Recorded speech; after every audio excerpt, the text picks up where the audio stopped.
الحمدللہ والصلاة والسلام علی رسول اللہ وعلی آلہ وصحبہ اجمعین، اما بعد، اعوذ باللہ من الشیطان الرجیم، بسم اللہ الرحمن الرحیم۔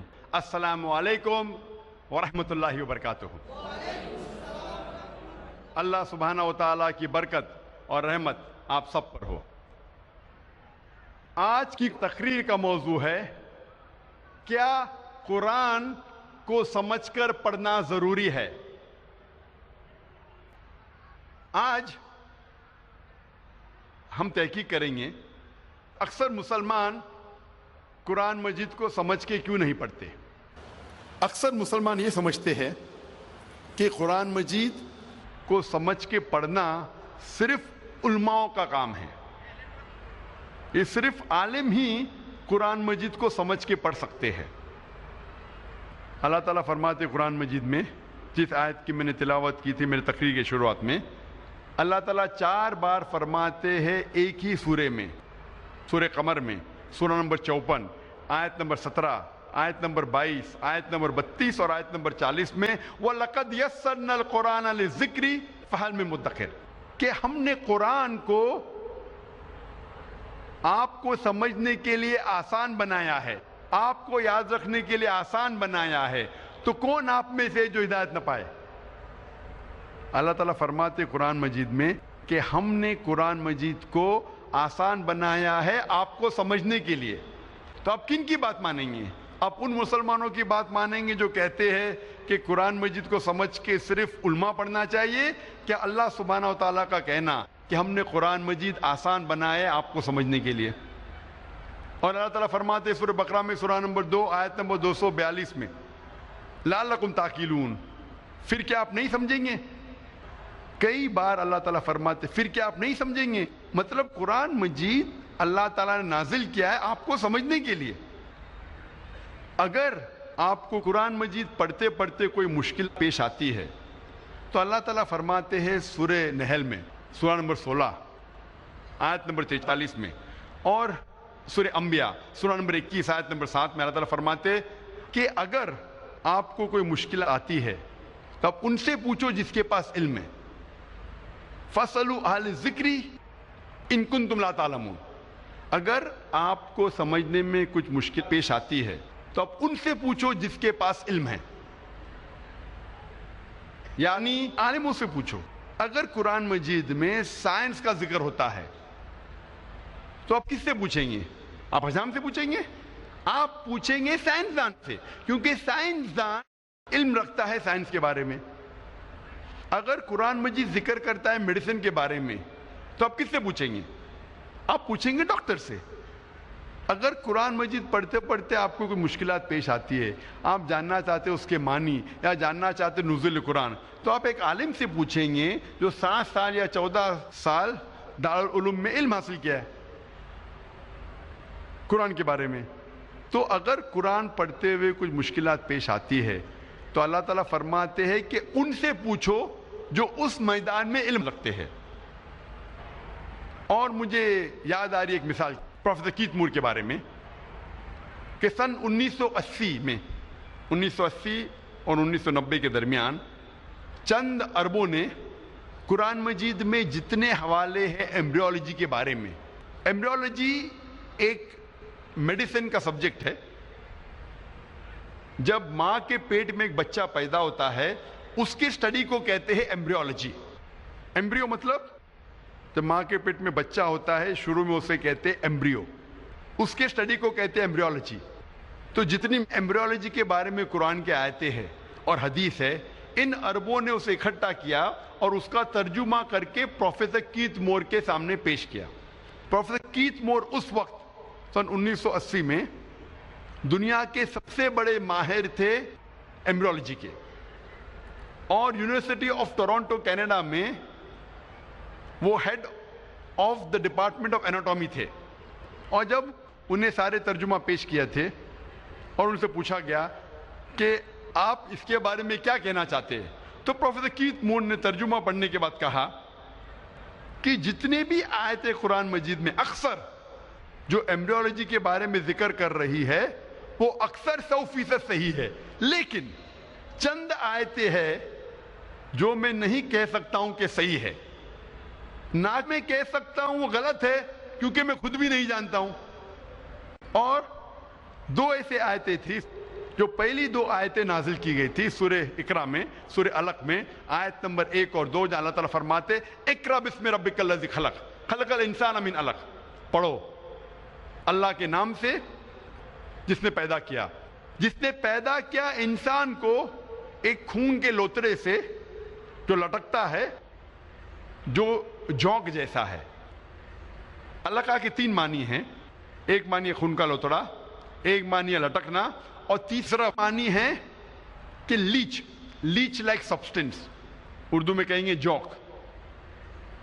تو پروفیسر کیت مور نے کہا کہ میں نہیں جانتا ہوں کہ ایمبریو، بچہ جب ماں کے پیٹ میں پیدا ہوتا ہے، ایمبریو وہ جونک جیسا لگتا ہے کہ نہیں.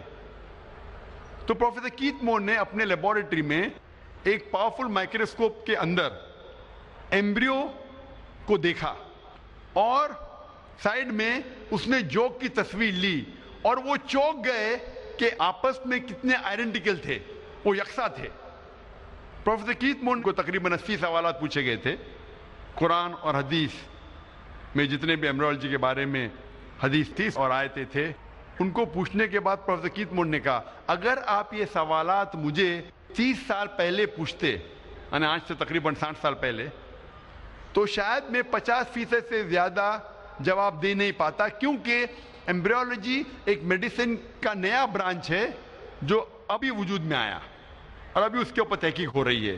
اور پروفیسر کیت مور نے جو بھی نیا علم حاصل کیا قرآن اور حدیث میں سے، انہوں نے اپنی ایک نئی کتاب میں لکھا، 3rd ایڈیشن میں، دا ڈیولپنگ ہیومن. ایک کتاب ہے جو ہم میڈیسن میں پڑھتے ہیں 1st ایئر میں، اور اچھے مارکس حاصل کرنے کے لیے ہم کیت مور کی کتاب پڑھتے ڈیولپنگ ہیومن. تو انہوں نے 3را ایڈیشن لکھا اور یہ نیا علم جو حاصل کیا اس کے اندر ایڈ کیا، اور الحمدللہ اس کتاب کو سب سے پہلا انعام ملا اس سال، سب سے بہترین کتاب جو ایک لیکھک نے میڈیسن کے بارے میں لکھا ہو. اور اس کتاب کا ترجمہ کئی زبانوں میں بعد میں کیا گیا ہے. اور پروفیسر کیت مور نے کہا کہ مجھے کوئی شک نہیں، کوئی بھی مجھے اعتراض نہیں ماننے کے لیے کہ یہ قرآن مجید خدا کے طرف سے ہے اور محمد صلی اللہ علیہ وسلم اس کے پیغمبر ہے.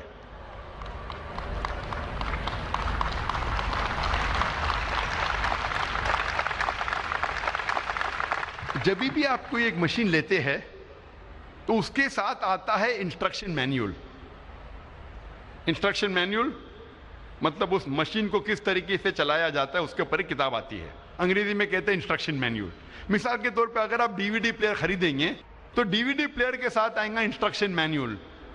ایک کتاب دی جائیں گی آپ کو جس میں لکھا گیا کس طریقے سے اس مشین کا استعمال کیا جانا چاہیے، اور اس میں لکھا ہے اگر آپ کو DVD پلے کرنے کا DVD ڈالو اور پلے کا بٹن دباؤ، اگر فاسٹ فارورڈ کرنے کا ہے تو FF بٹن دباؤ، سٹاپ کرنے کا ہے تو سٹاپ کا بٹن دباؤ، سکپ کرنے کا ہے تو سکپ کا بٹن دباؤ، اونچائی سے مت گراؤ نہیں تو ٹوٹ جائیں گی، پانی میں مت ڈالو نہیں تو خراب ہو جائیں گی. یہ انسٹرکشن مینیول ہے.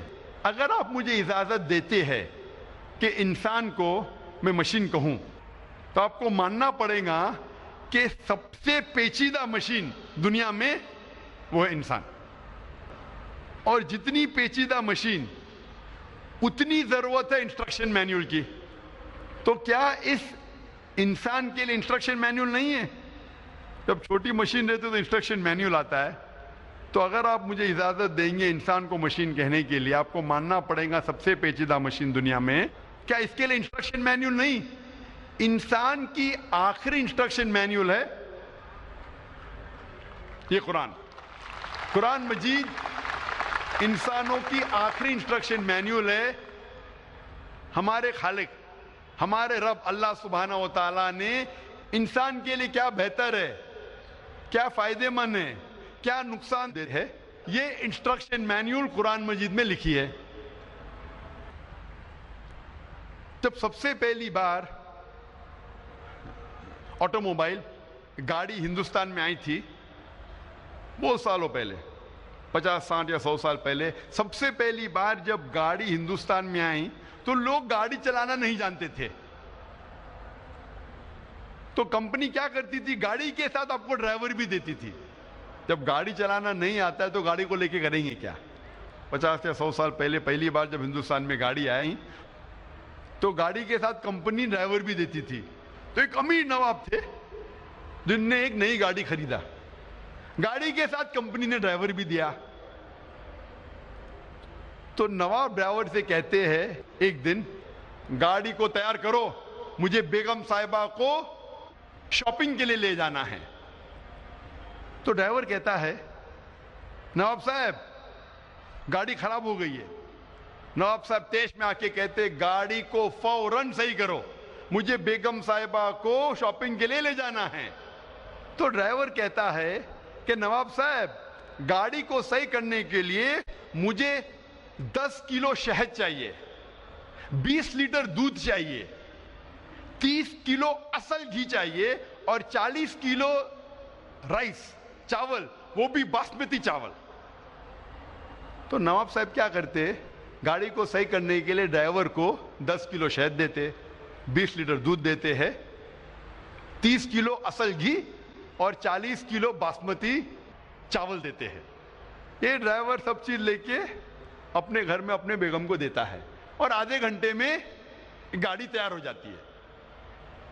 میں آپ سے پوچھنا چاہتا ہوں کہ آج اگر آپ کا ڈرائیور آپ سے کہیں گا کہ گاڑی کو صحیح کرنے کے لیے اس کو چاہیے شہد, دودھ, چاول اور گھی, کیا آپ اسے دیں گے؟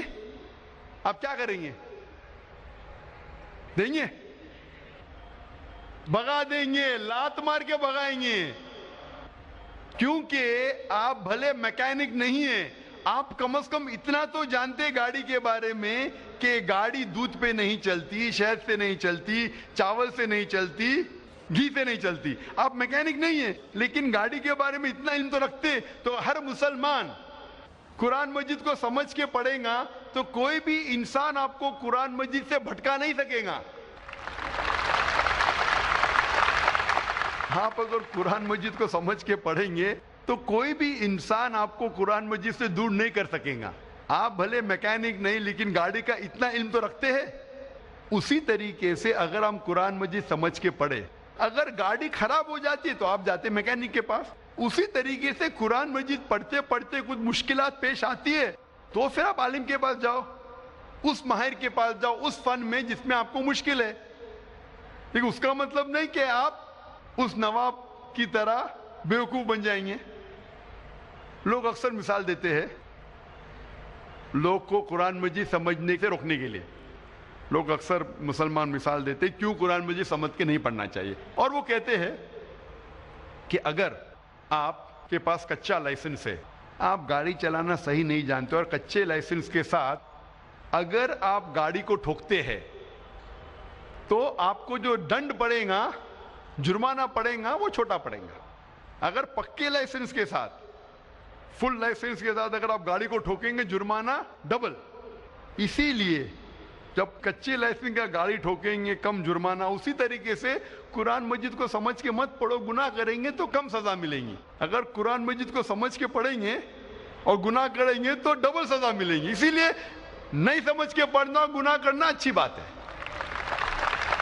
تو میں ان سے کہتا ہوں ٹھیک ہے, مان لیا میں آپ کی بات کہ کچے لائسنس کے ساتھ اگر آپ گاڑی ٹھوکیں گے تو کم سزا, کم جرمانہ, پکے لائسنس زیادہ جرمانہ. تو میں ان سے کہتا ہوں اگر آپ گاڑی برابر سے نہیں سیکھیں گے اور کچے لائسنس سے چلائیں گے, ہو سکتا ہے اگر آپ ٹھوکیں گے تو پولیس آپ کو 1000 روپیہ دنڈ دیں گی, 1000 روپیہ جرمانہ دیں گی. اگر آپ پکے لائسنس کے ساتھ گاڑی چلائیں گے اور ایکسیڈنٹ کریں گے, ٹھوکیں گے, تو پولیس آپ کو 2000 روپیہ جرمانہ دیں گی. لیکن اگر آپ کچے لائسنس کے ساتھ چلائیں گے, گاڑی چلانا نہیں سیکھیں گے, ہو سکتا ہے 5 سال میں آپ 100 بار گاڑی ٹھوکیں گے تو آپ کو جرمانہ دینے پڑیں گا 1000 انٹو 100 1 لاکھ روپیہ. اگر آپ برابر سے گاڑی سیکھیں گے 5 سال میں ہو سکتا ہے کہ 1 بار گاڑی ٹھوکیں گے تو 5 سال کے بعد جرمانہ آپ کو 2000 روپیہ. تو 1 لاکھ جرمانہ اچھا کہ 2000 جرمانہ اچھا؟ یہ منطق میں کہاوت ہے کہ اس کے غلط لاجک کو اگری کرو اور پھر اسے غلط ثابت کرو. اگر کوئی کہتا ہے 2 جمع 2 5 تو میں کہوں گا ٹھیک ہے 2 روپیہ لے 2 روپیہ لے 5 روپیہ لا, 2 لاکھ روپیہ لے 2 لاکھ روپیہ لے 5 لاکھ لے کیا. تو منطق کے اندر ایک کہاوت ہے کہ غلط لاجک کوئی کہتا ہے اسے اگری کر کے اسے غلط ثابت کرو. تو اگر آپ قرآن مجید نہیں سمجھ کے پڑھیں گے اور گناہ کریں گے، کئی گناہ کرتے رہیں گے، بھلے آپ کو آدھی سزا ملی. تو قرآن مجید کو سمجھو، اس کے اوپر عمل کرو. انسان غلطیاں کرتے، اکثر غلطیاں انشاءاللہ قرآن مجید پڑھ کے آپ غلطیوں سے دور ہوئیں گے. وآخر دعوانا الحمدللہ رب العالمین.